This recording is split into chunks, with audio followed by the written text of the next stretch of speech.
Van here with Van Life Biker Show. Smash that like, give me a sub, and share, guys. Let's build this channel. Appreciate your support.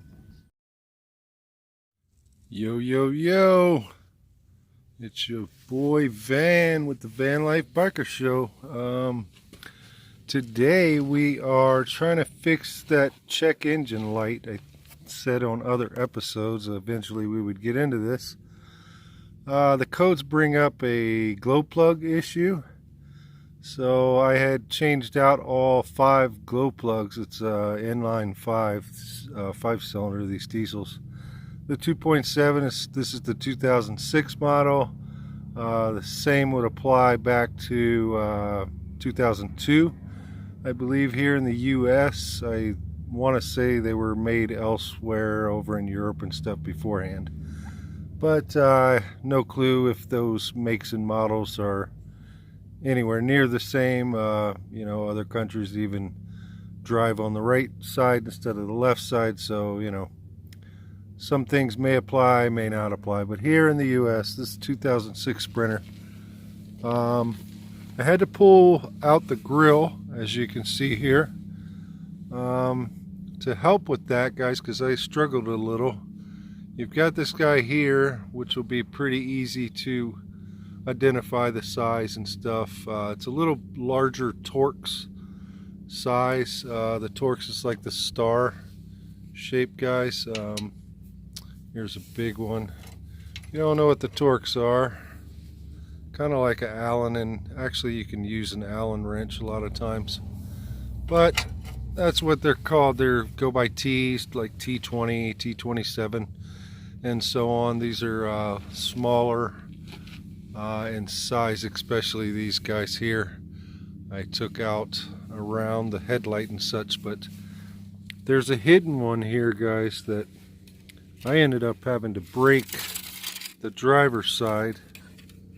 I couldn't get it out, and it's right here on the bottom of the grill. Hopefully you guys can see it. The sun is right behind me, so it's blinding the heck out of me too. But that big one is up here on the top, and what it was is it ended up being a Phillips screw in that bottom one that was hidden. So I couldn't get a Torx to fit it. So this side here, this is where it goes, this little clip. So I ended up having to break off this side over here on the driver's side. It seems like they had already kind of messed with it or lost the screw anyway. I don't know if they broke it on the inside of the grill. It's just plastic. So I ended up breaking the other side, so we'll try to put the screw back into the other opposite side if it comes down to it, maybe. Then we had this little piece here that fits right underneath the headlight. Had to remove a screw here. There was another screw on the other side. You should be able to get it by looking in and back this direction if you get your head up in here somehow, but that one was missing as well. So somebody obviously had to fight this thing at one point in time trying to change a headlight. It's a monster to change a headlight, I'll have to say that. But anyway, long story short, to do all this, we wanted to get inside here to access this guy here. And this is a relay, glow plug relay, glow plug module, control module. It's called different things. Here's the number on the box. Need a reference. And lo and behold, here's that heater we were talking about on the last video that it didn't even know that I had.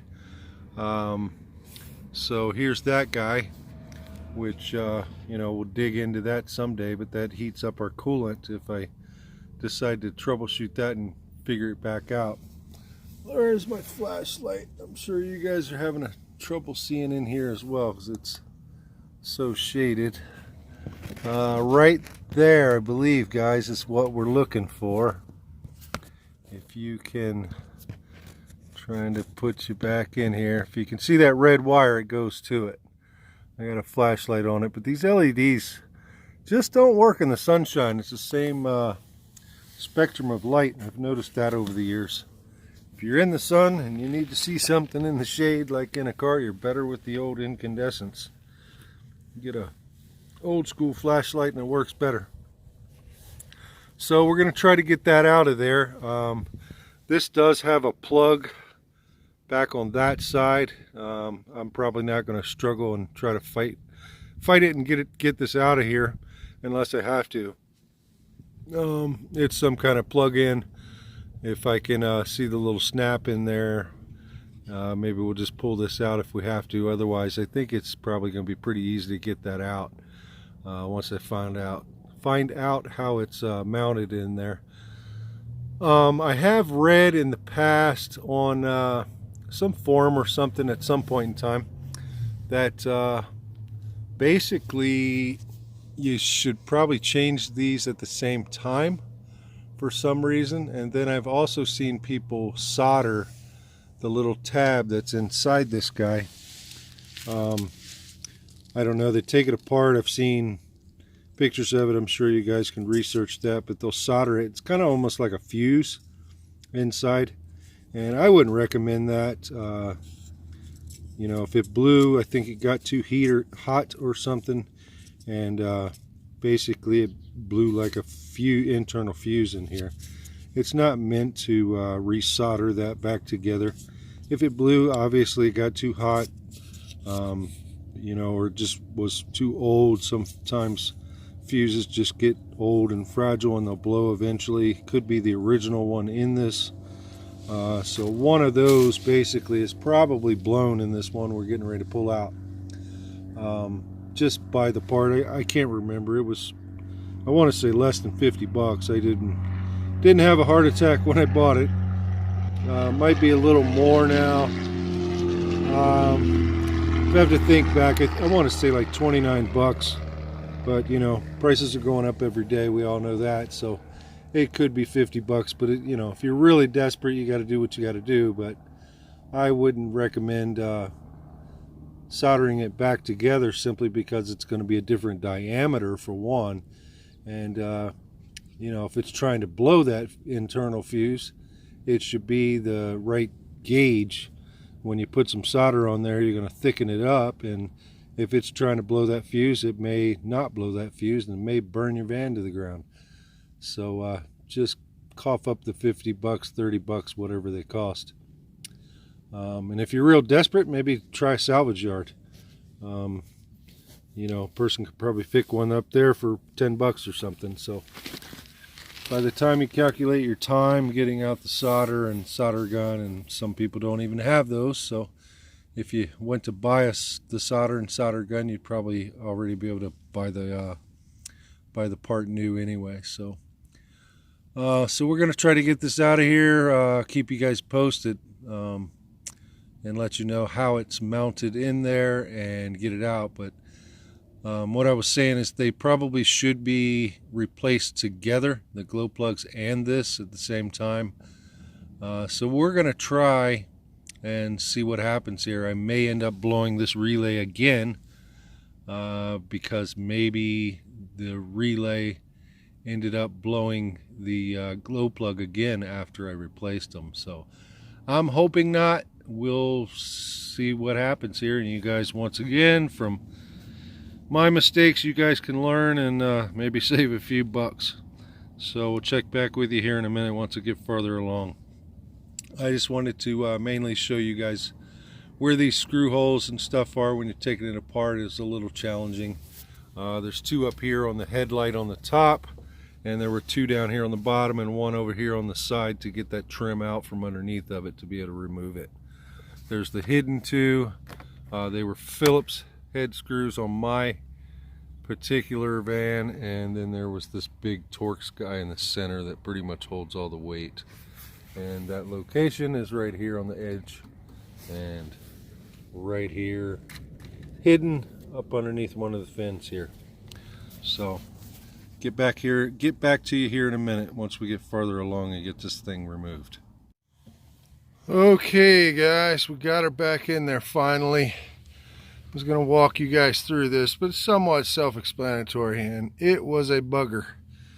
Like I said earlier, here's this heater that is disconnected currently on mine. If yours is not equipped with this, it would probably be half the trouble I went through. The exhaust pipe is in here, back behind there. These hoses coming up and through here. Everything just in the way, exactly where this thing mounts. Mounts up there on that outside of the driver front firewalls where we're located right now. See if I can get you guys, currently dark, get a flashlight in here. Okay, so there's one of the studs, and you can kind of see the other one back there on the right. So there's the stud sticking out of the fender. Set this flashlight back up here, and here is the, well, what I do, oh geez, I just had it in my hand, the old one. What I do with it? Oh, here it is. It's dark. Sorry guys, work with me here.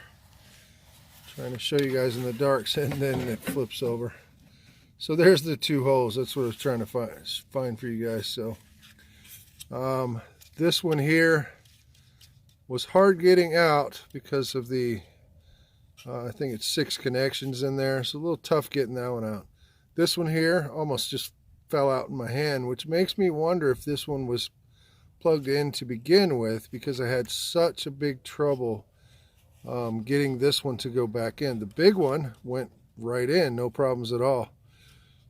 This one here is a little flap. You flip this open and it's a little feed wire there. This here and the two mounting nuts are all 10 millimeter, just for the record, so you guys know what you're dealing with. It'd be kind of tough, once again, if this guy here wasn't in the way on mine, you could probably get up in there before taking it off the fender and get a socket up in there and get this loose. But it's just too much stuff in the way for myself, so I had to take it off the fender. Then I couldn't break this loose, so had to get somebody else to turn the ratchet to break it loose while I held this down inside. So it was a monster getting out of there, and needless to say, that one that I could not get back in for the life of me, I ended up kind of breaking the tabs off to get everything out of the way, and just shoved it up in there as much as I could and ran tape around it, because it just would not go back on there at all. So I ran tape around the whole thing to just shove it up in there and hold it, because it just would not go. And I was thinking maybe because it's a aftermarket type, and the pins looked slightly bigger than the ones that I took out from the factory. And I believe this was the original, possibly, guys, because this one actually was made by Mercedes-Benz. I've seen on here somewhere. But the pins inside were just very tiny. If you can see them up in there, it's 3 little pins. There they are. See, they're just like needles. So the other ones that were on the new one I got were a little thicker. So they were, I don't think that's what was holding it up. It could have been, but it just seems like it wasn't even getting close to that. It's a piece that goes inside here, but then there's another piece that goes on the outside. So everything just has to be perfectly lined up for that to get in there. And with that one being an aftermarket, I think that could have been some of the problem, because the pins inside were slightly thicker as well. So the outside piece comes over the top, which there's a little pin on that back side there, but basically locks it on there to keep it weather tight, the way I see it. So after I put it in, started it, it actually did not turn the check engine light out. So I went in with my computer scanner and manually turned it off, and that did the trick, guys. So it actually was bringing up a different code actually, though, so I knew it fixed it, because it was saying I think it was number 3 glow plug or something was out. So that relay had burned up in the old one. So it cleared that code on its own, but then it was saying it wasn't getting, I forget the code number, but it was saying that it wasn't talking to the glow plugs, basically. No communication. So that must be what that other connector does. The big one actually sends a lead to each glow plug. There's 6 leads in there, but there's 5 wires. It's a 5-cylinder. So the other one is obviously communication, and then the red cable is power to the unit. So I think that pretty much sums it up. And here's a look at that connector. I always forget which way to flip that booger. I have this problem. It's got the same connectors on my TDI too. It's a European connector, but that little tip there to the left side there, you pry them or push them and then they come undone, but I just couldn't get it loose without. And I had somebody else kind of holding the headlight out to my side so I could get in there to get this thing. They were holding it to the side and then it just plopped out. So I just let it hang because it was out of my way at that point. So you can get it in the position I've got it in here, just hanging to the side.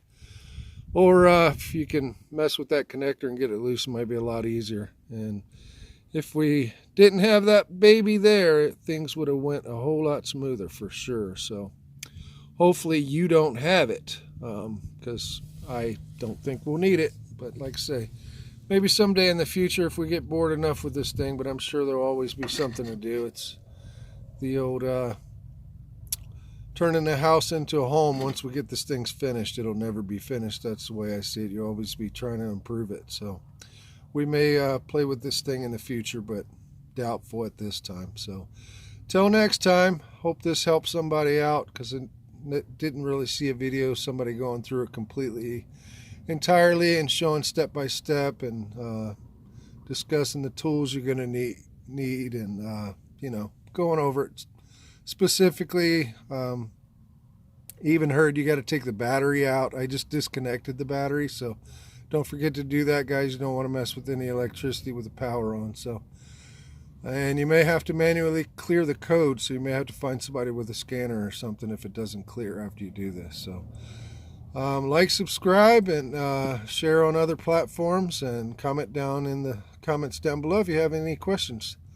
Till next time, this is Van, and I'm out. Peace.